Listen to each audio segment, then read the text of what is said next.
Problem করা সম্ভব, different শেপের, ডিফারেন্ট ধরনের ম্যাটেরিয়ালের হান্ড্রেডস অফ প্রবলেম এই অ্যাপ্রোচে করা সম্ভব। কথা শুনতে পাচ্ছ কি?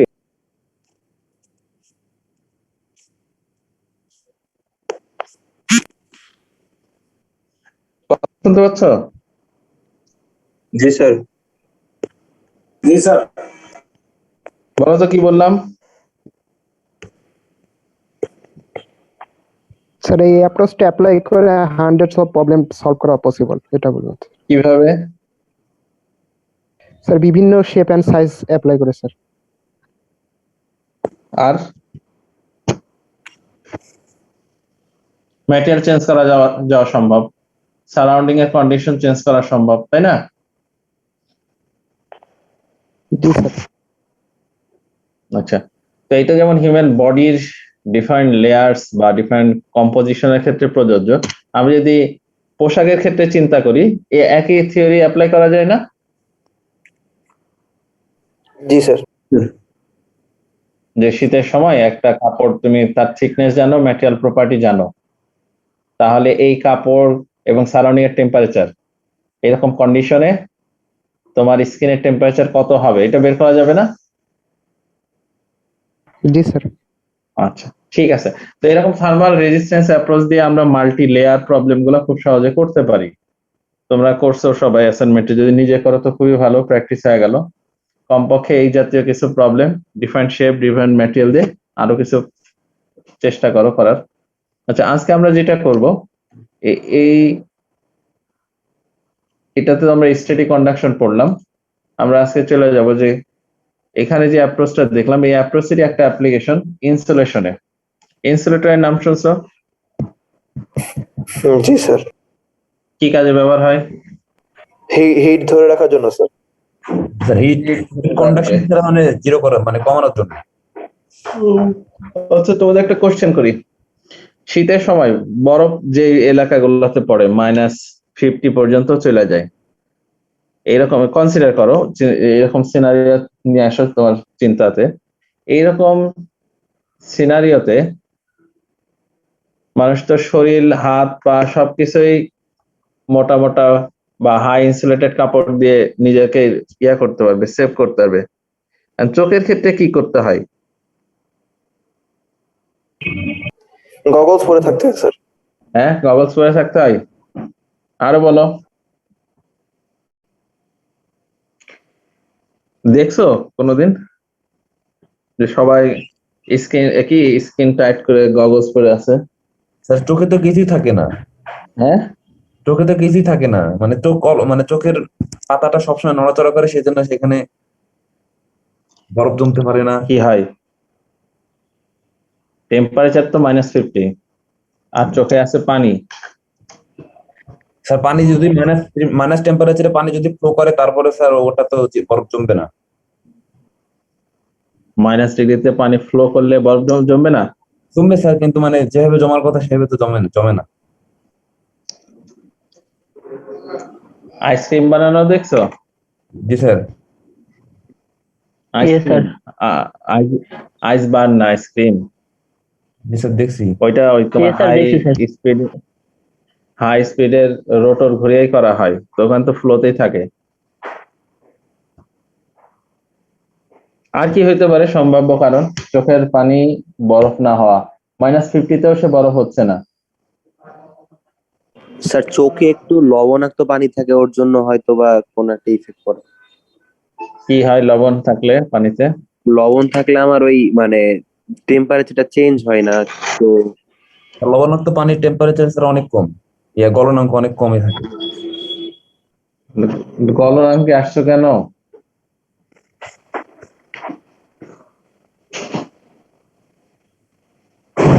চোখে লবণ থাকলে কি বলে, ফ্রিজিং পয়েন্ট এলিভেশন হয় না?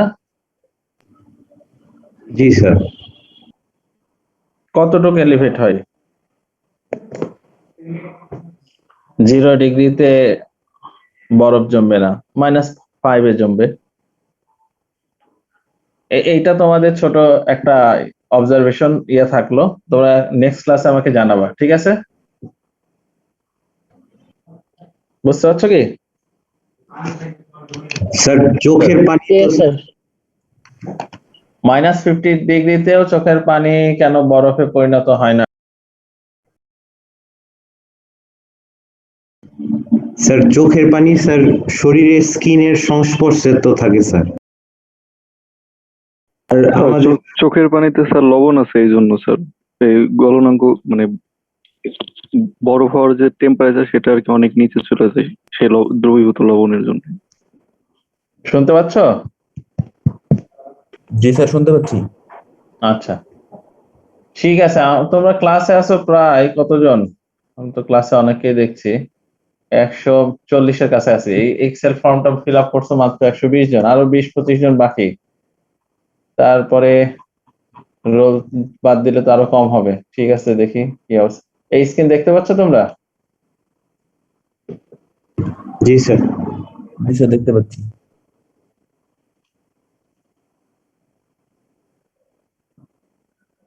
হুম।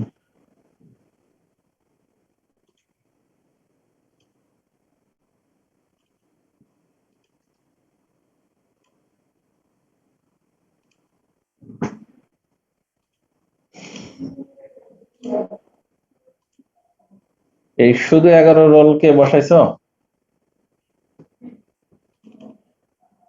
স্যার জমা দেওয়ার পর লেখা আসতেছে দুঃখিত এই মুহূর্তে ফাইলটি খোলা গেল না। হ্যাঁ, বুঝিনি। স্যার এটা কেন স্যার?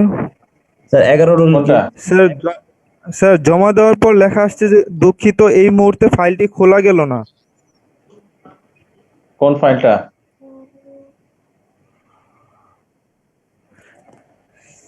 স্যার যে ফাইলটাতে স্যার গুগল আর কি আনসার গুলো লিখলাম স্যার গুগল ড্রাইভে স্যার রোল 40 স্যার। হ্যাঁ, মানে তুমি কি করতে যাচ্ছ বুঝতে পারছি না। তুমি ফিল আপ করতে পারছো না? রোল আমি স্যার ফিল আপ করছি, তারপর হচ্ছে জমা দিন ওইখানে চাপও দিলাম, তারপর লেখা আসছে যে দুঃখিত এই মুহূর্তে ফাইল আবার চেষ্টা করুন। আচ্ছা, আনলাগবে, আমরা যথেষ্ট ডাটা। স্যার রোল 11 নিয়ে কি যেন একটা কিছু বললেন স্যার, বুঝতে পারিনি। তুমি শুধু রোল 11 লেখা রাখছিলা, পুরো রোল। স্যার জি স্যার, জি স্যার। স্যার সালামু আলাইকুম। স্যার অ্যাটেন্ডেন্স তো দিতে পারতেছি না, মানে কোশ্চেন মার্ক আসছে। করছি ফিমাও দিলাম কিন্তু অ্যাটেন্ডেন্স আর দিতে হবে না। যে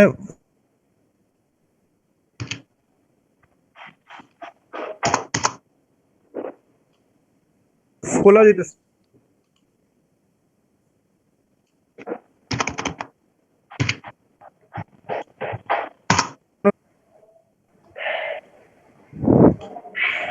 হ্যালো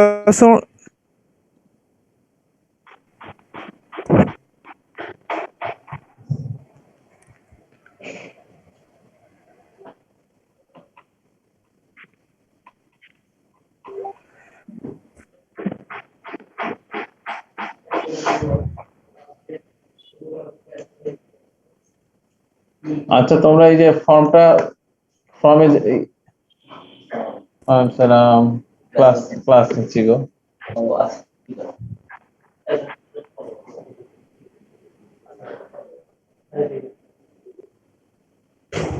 ফর্মটা এডিট করো দেখি। এডিট করে ইউনিট কাটা দাও, শুধু নাম্বার গুলো রাখো। ঠিক আছে স্যার? জি স্যার। হ্যালো শুনুন, সবগুলা ইউনিট কাটো, শুধু নাম্বার গুলো রাখো। হ্যালো আসসালামু স্যার। বলো। হ্যালো আসসালামু স্যার, আমার জমা দাও স্যার, আমি কি আবার ট্রাই করবো স্যার? কি জমা দিবা? 40 স্যার। কি জমা দিবা? স্যার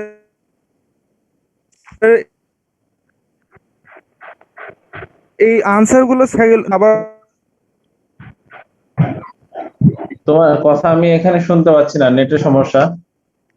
আচ্ছা, তো তোমরা যারা এই পর্যন্ত রেসপন্স করছো জাস্ট ইউনিট গুলা কাটা দাও, শুধু ডিজিট গুলা রাখো। যে আমরা পরে আবার আসছি, আমরা ইনসুলেটর ছিলাম। এই স্যার উদাহরণটা কোথা দেখো থেকে দেখি। এডিট করব? স্যার ওই ফর্ম থেকে কি এডিট করতে আবার পারবো? হ্যাঁ, অপশন আছে, করে নেই। হ্যাঁ, পারবা পারবা। এই উদাহরণটা দেখো দেখি কিছু বোঝা যায় কিনা।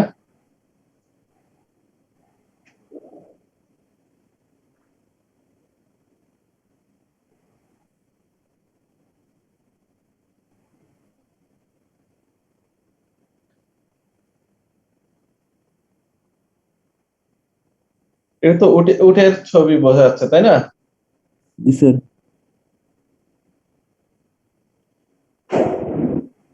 উটের ফ্যাট কোথায় থাকে বলো তো? কুদে স্যার। উটের শরীরে যে ফ্যাট, এটা কোথায় থাকে? কুদ। হ্যাঁ, ওই হাম্প বলে বা কুজ যাই বলো, এখানে থাকে। বডির অন্য জায়গায় ওইরকম উল্লেখযোগ্য ফ্যাট নাই। এতে সুবিধা কি হয়?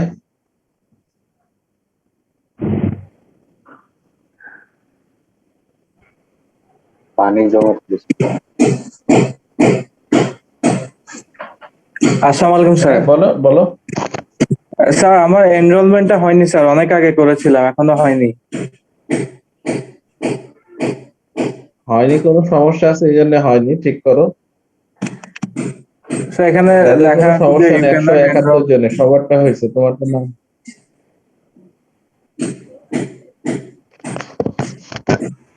আচ্ছা, এটা শেষে বলো, আমি এখন ক্লাসের শেষ করি। জি আচ্ছা, স্যার। এই উদাহরণ দ্বারা আমরা যেটা বুঝতে পারছি যে এটা তো মরুভূমি, তাই না? মরুভূমির মধ্যে যে উট চলছে, উটের শরীরের বিভিন্ন জায়গাতে দেখা যাচ্ছে ফ্যাট নাই, এবং এটা কনসেন্ট্রেটেড অবস্থায় শুধু হাম্পে দেখা যাচ্ছে যে ফ্যাট আছে। এতে মানে মানে জাস্ট আমরা যদি রিলেটিভলি একটা জিনিস চিন্তা করি, এতে সুবিধা কি হচ্ছে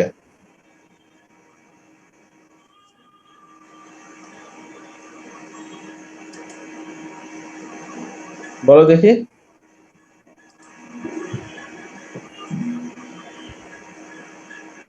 তার শরীর থেকে যেহেতু তাপ হিটটা ট্রান্সফার হচ্ছে, তার কি মানে সুবিধা হবে? খুব একটা বেশি গরম লাগতেছে না মরুভূমিটা।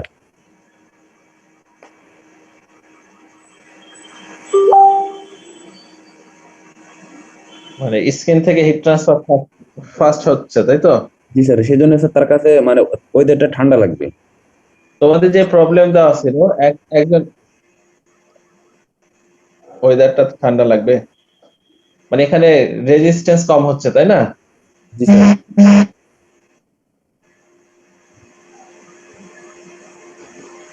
হুম,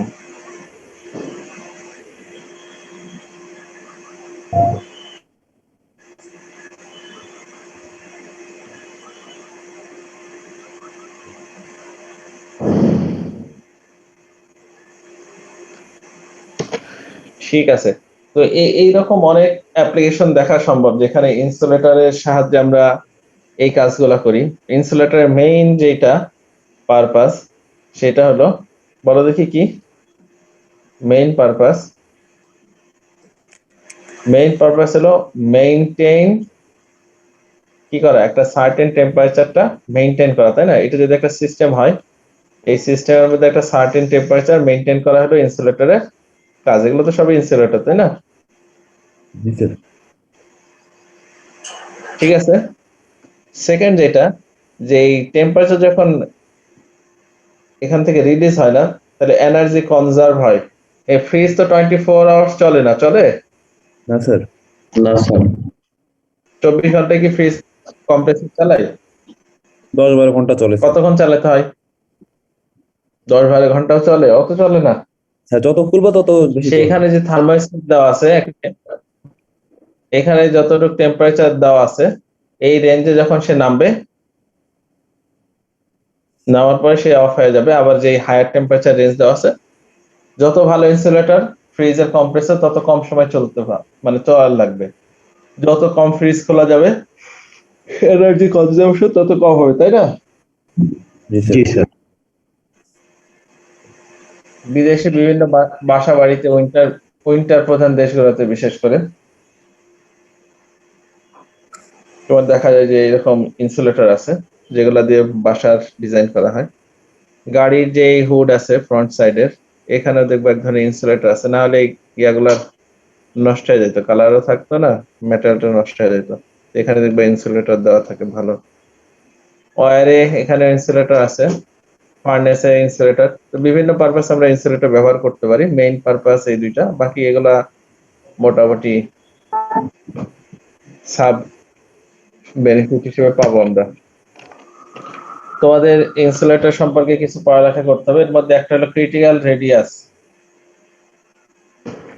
এই ক্রিটিক্যাল রেডিয়াস নিয়ে কি বোঝা যাচ্ছে বলো তো দেখি? ক্রিটিক্যাল রেডিয়াস, এখানে যে ওয়্যারিং আছে, এই ওয়্যার তো হিট, এই ইলেকট্রিসিটি ফ্লো যখন হবে ইলেকট্রিসিটি, তখন এ হিটেড হবে, তাই না? এখন সেফটির জন্য এখানে একটা কোটিংও দিতে হবে। প্লাস্টিকের সাধারণত দেওয়া হয়, রাবার প্লাস্টিক। আর এই কোটিংটার থিকনেস কতটুকু হবে সেটাই ডিটারমাইন করা হলো ক্রিটিক্যাল রেডিয়াস অফ ইনসুলেশনের কাজ। এই টার্মটা একটু পড়বা, নেক্সট দিন আমরা কিছু আলোচনা তোমাদের কাছে শুনবো আসলে এই টার্মটা ইম্পর্টেন্ট কেমন। আর একটা হলো আর ভ্যালু। এই দুইটা জিনিস নেক্সট দিনে দেখে আসবা। আমরা এখন তোমাদের রেসপন্স, আমি রেসপন্স নেক্সট দিনে আলোচনা করবো ইনশাল্লাহ। তোমাদের কিছু বলার থাকলে বলো।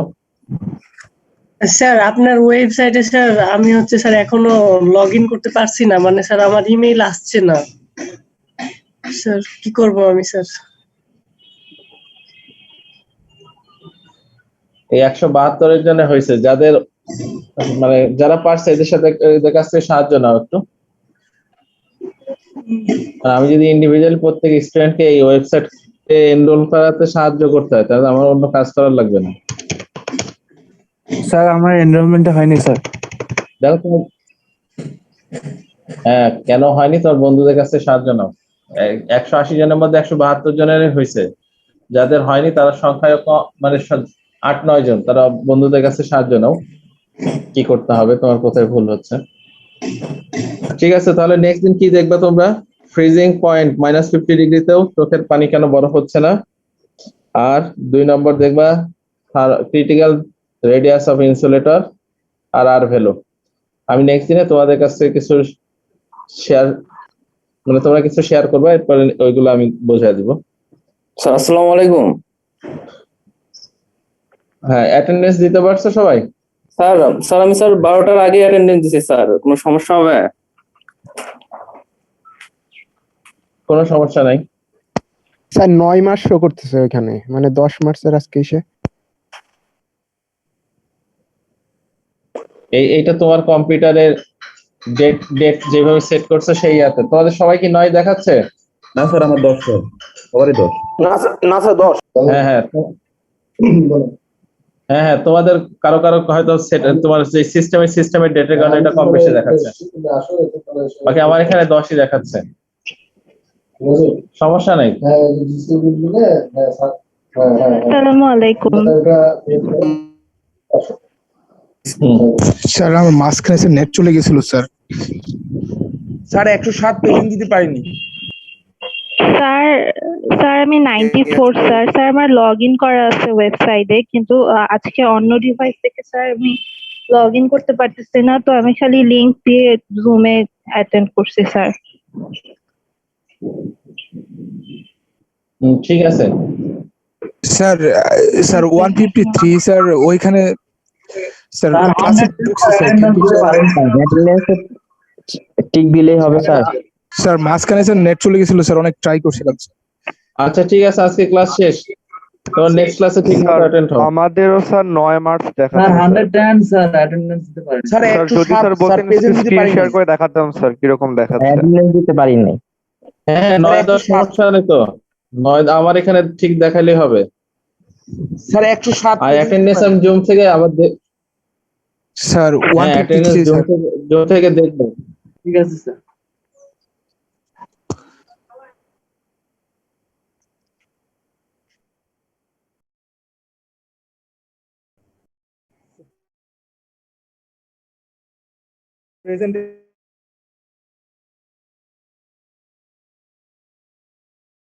প্রেজেন্টের লিস্টগুলো দেখাই দিলে স্যার কি সুবিধা হবে। স্যার অ্যাটেন্ডেন্স দেওয়া